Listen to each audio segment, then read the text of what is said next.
標準龍公開組500米丁組決賽正式開始，咁啊所有嘅艇起步咧，當然係非常之整齊啦。咁啊稍為明有稍為少少優勢嘅咧，我哋見到就係3號艇嘅信德集團澳門旅遊塔。咁啊仲有咧喺隔離咧，我見到隻4號艇亦都唔慢㗎，歐洲珠寶鐘錶。咁啊開邊5號艇咧，亦都係亦步亦趨追緊上嚟嘅新豪5號艇。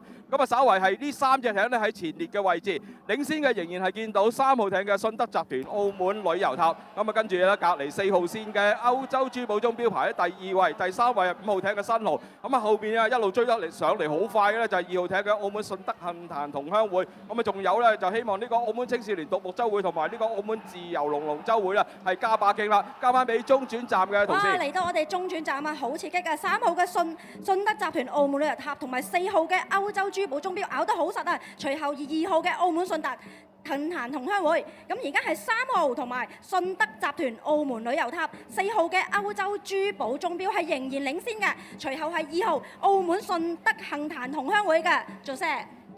Thank you. Shuntak Group Macau Tower team in lane 3 leading this D final, and they are very comfortable. It seems like they will get the win.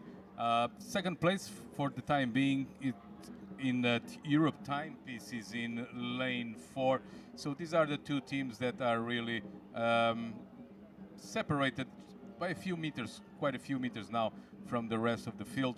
And so in lane 3, Shuntak Tower, Macau Tower will get the win. Bye-bye. 係去到最後100米啊，見到3號嘅線嘅順德集團澳門旅遊塔咧，仍然有領先優勢啊！但係隔離呢個歐洲珠寶鐘錶行咧，一直係咬住佢唔放。咁啊，但係3號咧順德集團澳門旅遊塔咧後勁仍然好凌厲啊嚇！咁啊咧，佢個優勢咧大概係半隻船度啦。咁啊4號咧仍然係冇放棄到，希望可以最後可以夾到佢上去。咁但係咧就已經衝線啦。咁啊3號嘅順德集團澳門旅遊塔咧係首先衝線嘅。咁第2位衝線呢，就係歐洲珠寶鐘錶。第3位衝線就澳門順德杏壇同鄉會，第4位就澳門青少年獨木舟會，第6位就新濠同埋第5位新濠，第6位就係呢個澳門自由龍龍舟會嘅。咁啊，恭喜晒各支隊伍嘅順利完賽。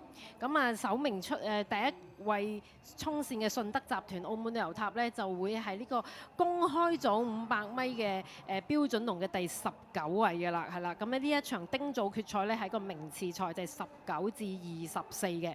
咁啊，所以呢，大家都係今日最後一場啊，咁啊，所以呢，大家都係出盡力啦，希望可以攞到一個比較好嘅名次嘅。咁頭先咧喺丁組之前呢，咁啊其實就係公開組嘅一個準決賽啦。咁啊18支隊伍呢，咁一陣間稍後好快呢，每一支隊伍啊都有另一場賽事，分別就會係丙組啦同埋乙組嘅決賽嘅。咁啊當然啦，仲有最後嘅戲碼就係總決賽啦。咁啊希望呢各支隊伍呢，就盡快回復你體力係啦。咁啊一陣間呢，係決出更精彩嘅一個時間。交俾 José。Muito obrigado. Então, final D, com a vitória da equipa do grupo Shuntak Torre Macau na pista 3. Ficam então